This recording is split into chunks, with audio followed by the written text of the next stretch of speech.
Jeg er ikke så dårlig. Hej alle sammen og velkommen til den her video. I dag spiller vi noget Gario. Og vi skal bare være store. Og hvis I ikke ved hvad Gario er, så er det lidt dårligt, for det er meget gammelt. Det er et spil, hvor det handler om at lede de her kugler, og så går du rundt med musen, sådan her, ikke? Og så skal du egentlig bare fange de her ting på W. Der smider du sådan en masse kugle, så du kan team på mellemrum, så deler du det op i, så du bliver halv.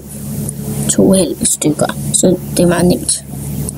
Sådan her. Ikke? Man fanger nogen, som er meget stolt dem. Men det her, det er en Gario-video, og det her, det er egentlig bare en test, bare for at se her.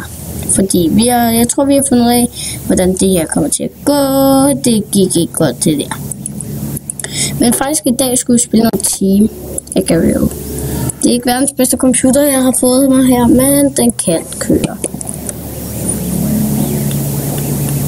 Og vi er på blået hold, og det er faktisk det dårligste i UBO.